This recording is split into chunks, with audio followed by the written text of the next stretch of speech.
For a great cup of joe, there's one thing you should know. Your morning brew can also be playful. Buff Boy Brewing guys make the temperature rise. And you surely feel naughty when you swallow our coffee.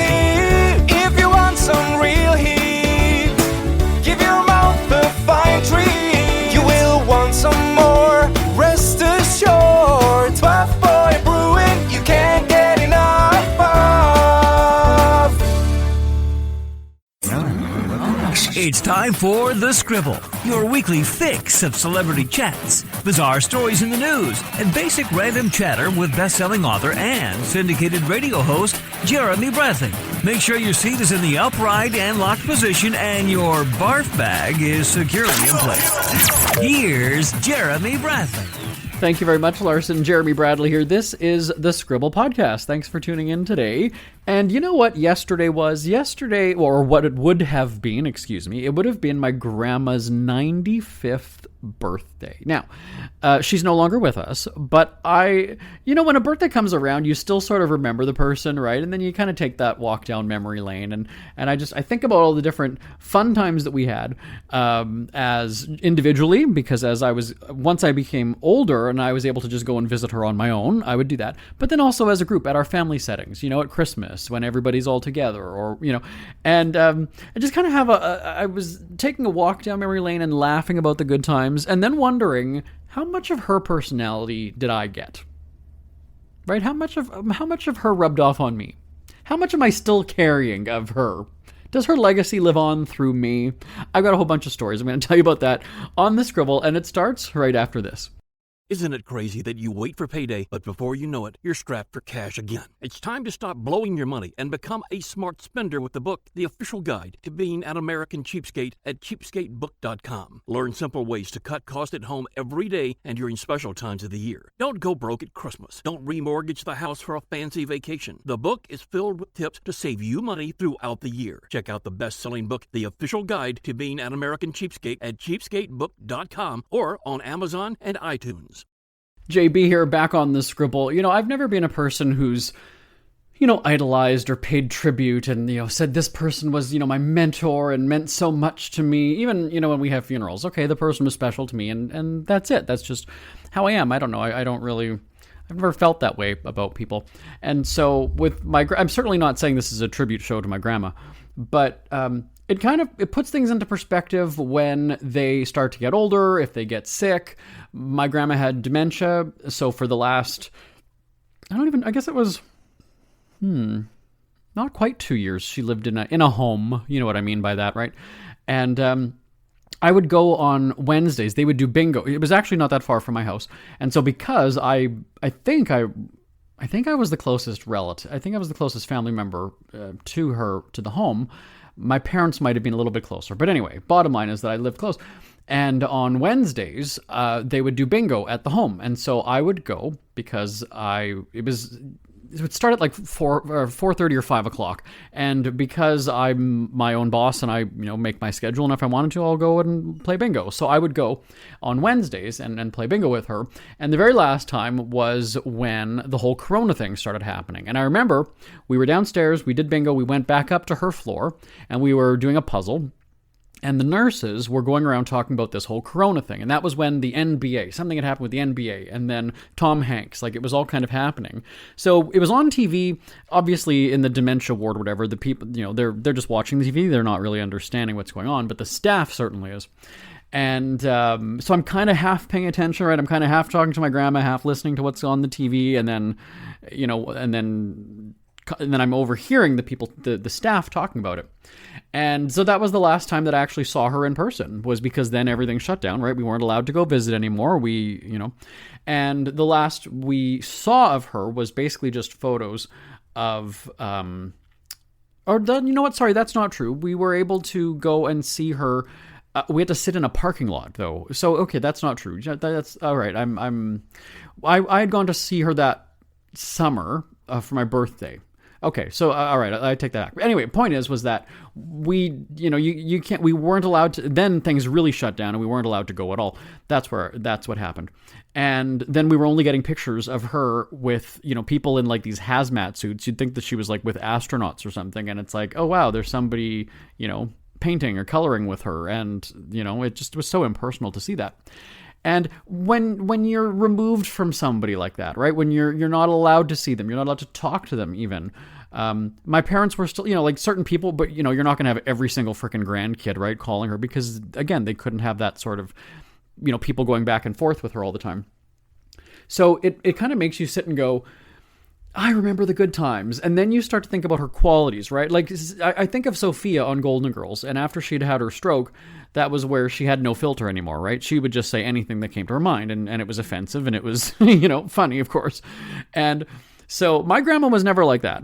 On my dad's side of the family, I was always very sort of fearful when I was a kid of that side of the family, because they were like that. Like, you didn't want to walk by because somebody would say, make a comment about that you walk funny or that you're short or whatever. I was deathly afraid to be noticed on my dad's side of the family. But for my mom's side of the family, my grandma was very caring, very loving, and very funny and very sarcastic. Even when she had dementia, she was still also really kind of making funny jokes. And so, so when she later then died of corona about a year later. And so it just kind of, you sort of sit there and go, did I get my sense of humor from her? Like what was I, did I get this from her? And the common thing that we always say is that, or the biggest insult you could give somebody is, you're just like your mother. That was something that we always found to be an insult. And I've talked about on this show that I don't have the best relationship with my mom. So it's kind of like, well, that is an insult to me. And my mom is a very negative person, whereas I'm very different than that. I'm going through life very happy. I was able to retire at 39. I do this show just for the hell of it. I'm not, if this show gets canceled, well, because I'm canceling it. It's up to me. If I want to do it, I'll do it. If I don't want to, I won't. And so that's something where I think about, my grandma's sense of humor and, just being so kind of carefree, and those are the memories that you really appreciate about somebody like that. And I think as we get older, though, our relationships with people start to change. I am finding, so I mentioned about like the old women, not being able to hold their tongue, Sophia, on Golden Girls. And, I wonder if that sort of comes with age then too, right? And part of that can be that you feel that you don't have to watch your mouth anymore. You've earned it, right? You're this old, you've lived so long, and I can say what I want now. I'm old enough. I don't give a shit. And I think that also comes along with age. Because I, for the longest time, have not given two flying figs about what people think of me. I've been in the media for a very long time. I was doing a video series with the Winnipeg Free Press back in the day, and I remember somebody tweeting, replying to a tweet of mine with a screenshot saying, "It's the kind of face you want to punch." And I remember feeling really kind of like, oh, wow, that's kind of, rude for no reason. Like somebody's talking about assaulting me. And I had to develop a very thick skin from that point on, because now, even more so with Twitter and social media, it's in your face. It's almost hard to avoid. If you kind of have to be on social media when they're in that business, right? That's just, they go hand in hand now. And so I don't care what people think. I was talking with Suzanne, one of our producers, the other day, and I said, like, I don't dress to impress. We had a conversation where she's like, don't you like, when your husband tells you that you look good or that you smell good? And I said, I don't care. Like that doesn't, I'm already a confident person. And secondly, I don't dress to impress anyway. He knows that if we're going out somewhere, that I'm going to be just comfortable. I have no problem going in sweats and runners and a hoodie to the store, for 20 minutes, just as he does it. And he's a model. He's a fitness model. He's paid to, his life is looking pretty. I mean, that's the whole deal. And he will spend an hour getting ready when we're going out, but I'm just going to throw on whatever clothing. Like it's not a big deal for me. And so I've felt that way for quite a while now. I've never, even when I've had jobs, if I've worked in in an office or something, I have never. It's funny when people start their very first day at work, they're very dressed up, like guys, but be in the suit or whatever. And then as the week goes on, you notice that they're kind of, okay, this is who they really are. I don't want to see the you that is day one you. I want to see the way, like fast forward 3 weeks, I want you to come in that way on the first day. But I always found that fascinating. And even when we would hire people here, I mean, our group has been together for over 18 years, so we haven't had new people come in. But when I was an editor at a publishing company, I always liked watching how everybody was sort of timid the first day. They were very sort of up straight and just kind of and then once you get to know them 2 weeks in, then they start to let their mouth fly a little bit, right? They'll make the comments. They'll I've always like, you cut the shit. Just fast forward 3 weeks and talk like you've been here for a while already. I mean, that's so that's how I've always been. And I think, again, a part of that is my grandma, who, she didn't care what anybody thought of her. And we also have, I remember seeing her at family get-togethers. This is something that I, again, was talking with Suzanne about, is that I can go weeks or months, maybe even a year from, talking with a friend or whatever. I've talked about a former bar manager that I reconnected with not too long ago. We hadn't seen each other in almost 20 years. And there was just something fun that we can pick up where we left off. And I have a great relationship like that with many people. My accountant, Raylene, she, obviously she does her thing for the business and for my finances. She just does it. I don't have to talk to her or check in we can go almost a month, almost 2 months. And I, have barely spoken a word to her. But when we get together and we either, go out for drinks or we do something, it's like, we're besties. Like no time has passed. Same thing with one of my friends who, she's going through stuff with her husband and her kids, whatever. But what I'm saying is, she can be, we'll text back and forth, all the time. And then when we actually get together, or if we have a phone call or something, we're just laughing our asses off. And then we'll look at it and go, oh my God, we've been on the phone for 2.5 hours. And we don't see each other all that often. We see each other maybe, I'm trying to think the last time I saw her. No, it wasn't my birthday last year. Yeah, maybe it was my birthday last year. So August. So yeah, I saw her in the summer. Anyway, point is, we can go a long time without seeing each other, but it's just kind of like, okay, it's great then when we do connect. And so I find that as I'm older, I'm able to do that more. And on the flip side, I'm also able to cut people off much quicker now. I'm not taking your shit anymore. And I have found that that's really helped my happiness. I don't want to go and say that it's my mental state, my emotional well-being, my mental health. I don't use those kinds of terms. It's like, it just made me happy. I'm fine with it. If you're going to be, a friend, or you're going to do something or say something and, there's going to be drama, I don't need it. And this is what I'm saying is, I was very different back in the day when I was in my 20s, and this is funny because I'm a talker. When I lived with my parents and in the basement, I had my own phone line and I had cordless phones. I took pride in draining the cordless phone batteries. So not only did I have one handset for my cordless phones, I had two. So I felt really good if I was able to drain both of those handsets. That meant I was talking all day. I was being social. Was I hanging out with people? Not necessarily, but I was still communicating. I was still talking. This is, again, long before the days of texting and social media and stuff like that, where you actually had speaking voices with people.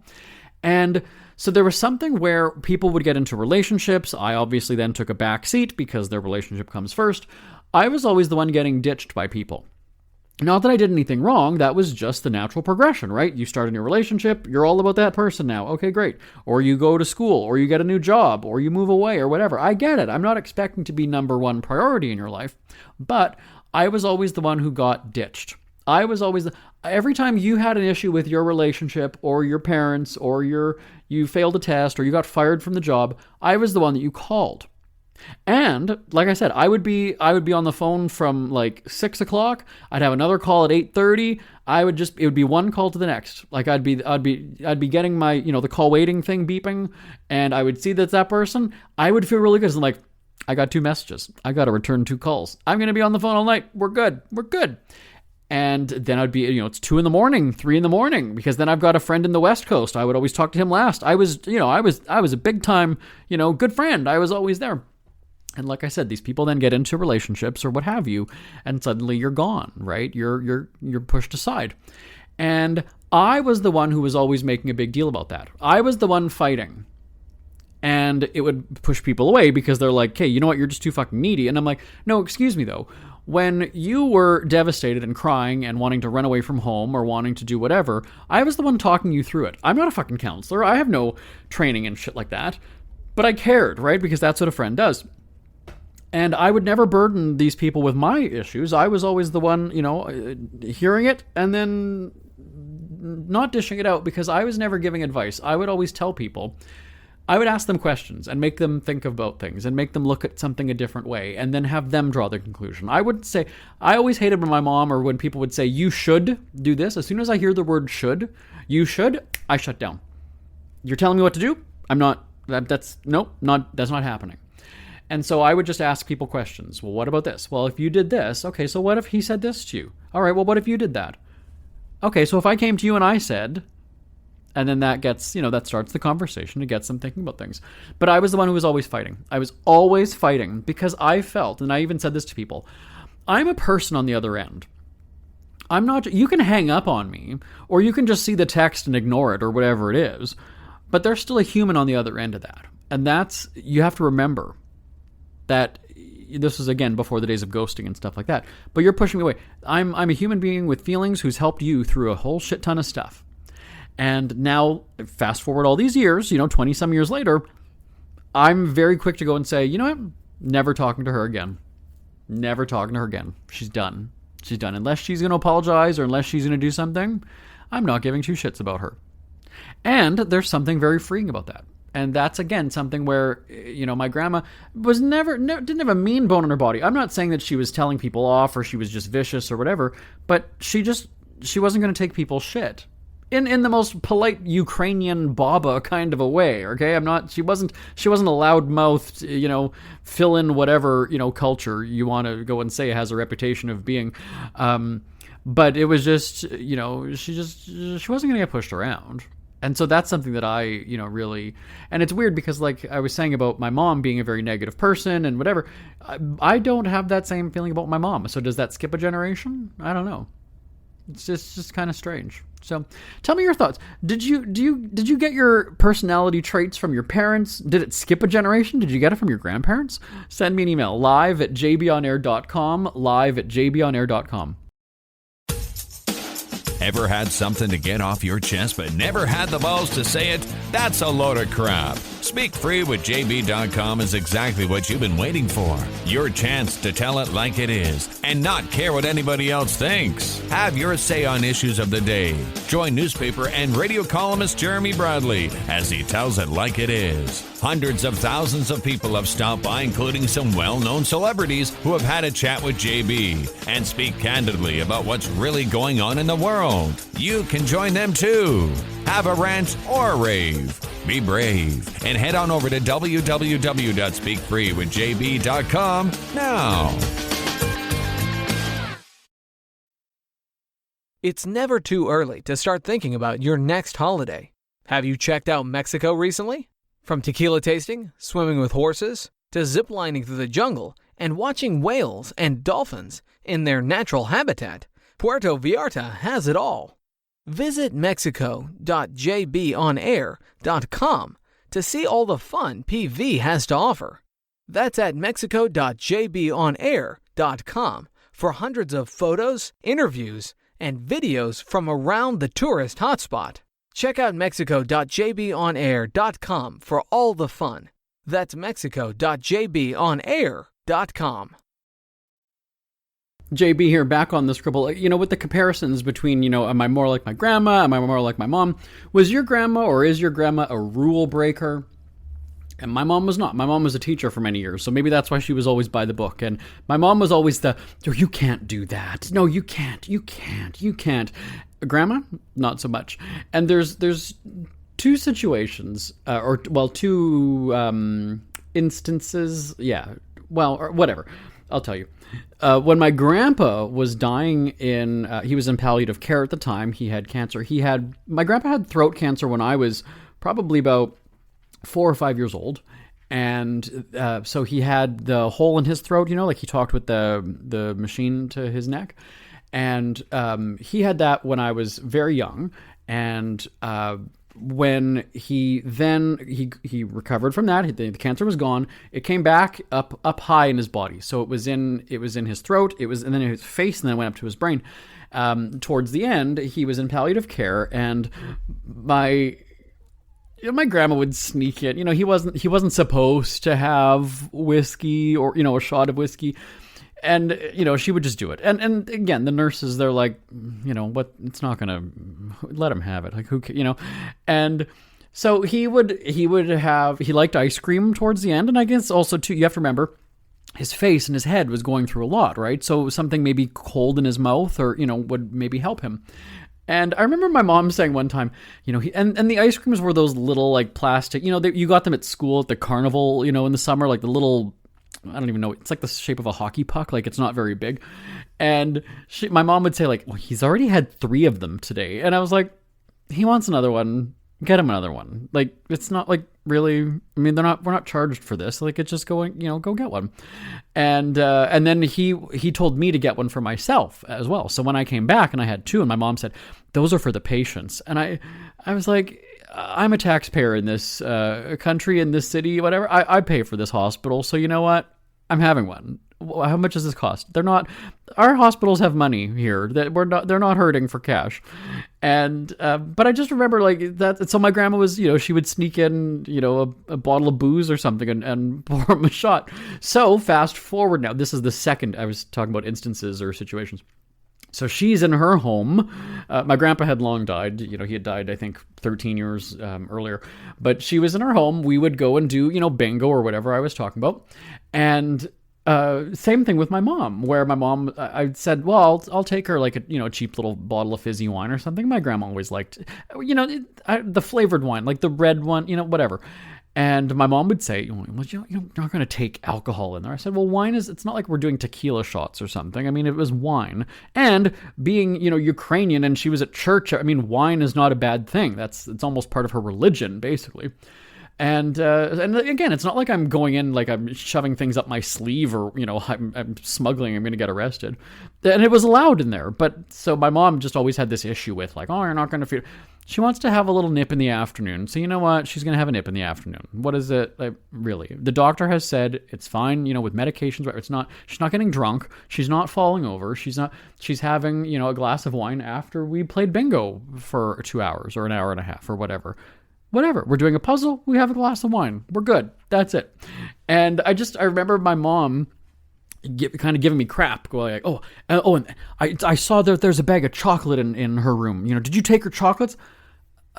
What? Like, really? I mean, of all, come on now. we're not doing coke. So I went to, there was a dollar store across the street, and she liked, the thing was, my grandpa loved Kit Kat bars. And so after he died, he would have a Kit Kat bar every day. That was just something that was like his dessert or something.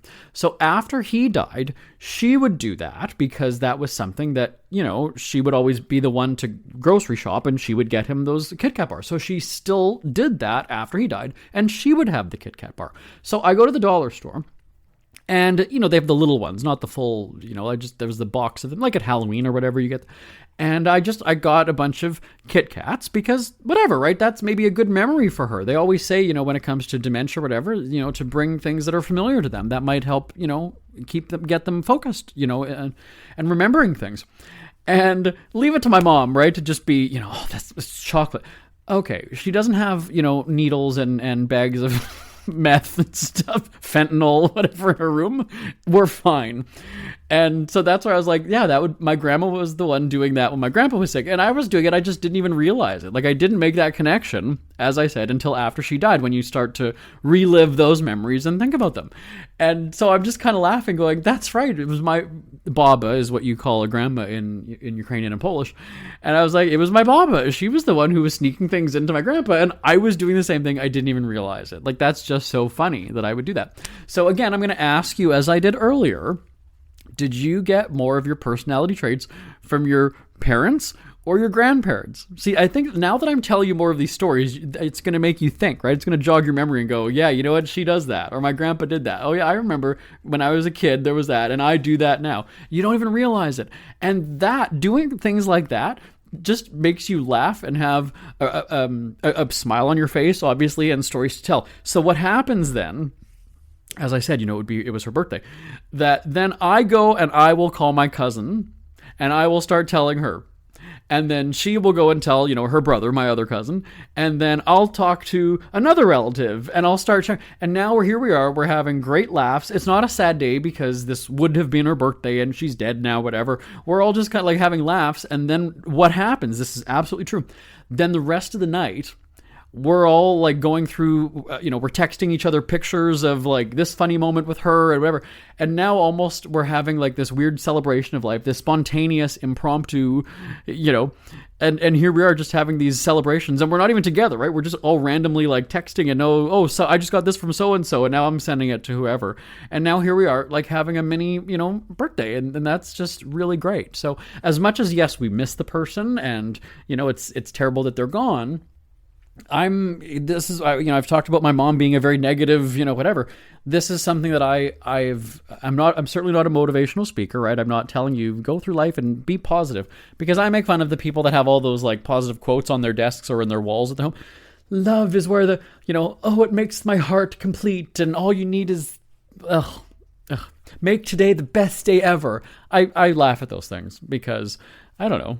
I've never had to have a sign on my wall telling me to have a good day because it's what I make of it, right? That's just how I go through life. So send me an email. Are you more like your parents or your grandparents? live@jbonair.com. live@jbonair.com.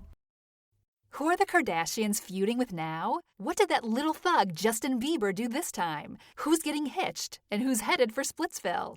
Hear the latest celebrity news and gossip every day on Entertainment Wrap-Up. The good, the bad, the ugly, but mostly the ridiculously hilarious. It's all recapped in this daily segment at entertainmentwrapup.com. Have a laugh at the expense of the rich and famous when they take themselves way too seriously. It's 3 minutes of time-wasting fun at entertainmentwrapup.com. Check out Entertainment Wrap-Up at entertainmentwrapup.com. Brought to you by Speak Free Books. We hear you chirping. Get scribbling. Tweet up the Scribble at The Scribble Show. Join the discussion with Jeremy Braffy. It's all going down right now on Twitter at The Scribble Show and at thescribbleshow.com. JB here on The Scribble, comparing our parents to our grandparents. I think everybody always feels, and see, that's such a generalization to say that. Maybe I'll restart. Everybody always feels. Most people feel that their grandma makes the best food, right? Your grandma makes the best cookies. Your grandma makes the best. Your mom doesn't quite make it the same way. Your parents, it's not the same. The way my grandpa made a steak, that was, my dad could never do that. We always feel that way. There was only one thing that I feel my mom makes better than I do, and for some reason, it's onion dip. When she serves that at their house, she onion dips with the chips. That, for some reason, always just kind of tastes different at my mom's house. Oh, and sugar cookies at Christmas. So 2 things that my mom does. But there was just always something about, your grandma. And then your parents will tell you, well, it's her recipe. It's your grandma's recipe. It's still not the same. It's just not the same. My grandma would make apple juice. My grandparents had a big apple tree, or 2 apple trees, actually, in their backyard. And we loved that in the summer or late spring when the apples would be falling off and we would go, and that was the best. You'd always want to find either the best ones to pick off the tree or the ones that were on the ground. They always wanted us to take the ones off the ground, obviously, that weren't bruised or dirty or whatever. That was because we knew that when we would come back, when we would visit again, a week or 2 or a month later, there would be homemade apple juice. And we would go down to the basement. There would be jars in their cold room in the basement. There would just be jars and jars and jars and jars of stuff. My mom would make apple juice at home. Wasn't the same. But that's your Bob's recipe. It's not the same. It's just not the same. Is that in our head? That's what I'm asking you now on this one. Is it in our head? Do we just kind of put it on it's on a higher level, it's on a different shelf because grandma made it? We just don't want to go and say, okay, mom, yours was better, because it wasn't. We just don't feel that way. Again, send me an email, live@jbonair.com, live@jbonair.com. Like my grandma's mashed potatoes and gravy, that was, nobody's doing. No, it's just, No, I don't want yours. Is Baba making them? Okay, great. I'll have them. I don't want anybody else's. It's a recipe. I don't care. It's not the same. And for some reason, this is the weirdest thing. I've got what I got in a minute. My grandma made really good gravy, and for some reason, I called it pizza gravy. Pizza, P-I-Z-Z-A, or Z-Z-A, like the food. I don't know why I called it pizza gravy. I just did. And that kind of became like this running joke where my grandma would, oh, you got turkey? Okay, great. You want potatoes? Okay, do you want the pizza gravy? Yeah, okay, I want pizza gravy. I don't know why I called that. I was a kid. I wasn't even double digits age. I was, 4 or 5 or 6 or something. But my baba and her pizza gravy. And that was just what I don't know why I called that. It was just maybe I don't know, whatever. Anyway. So once again, that email address, live@jbonair.com. live@jbonair.com. Shout out to all the grandmas out there. Happy birthday to my baba. I do have a picture of her in my house that I walk past and see all the time. And even my husband is kind of like, that's such a great picture of you too. All right. My name is Jeremy Bradley. This is The Scribble. I will talk to you same time, same place next week. Bye-bye for now. Want more Scribble? Check out thescribbleshow.com for past shows, celebrity interviews, cheapskate tips, and more. That's at thescribbleshow.com and on Twitter at The Scribble Show. The Scribble is a speak-free media presentation. If you want some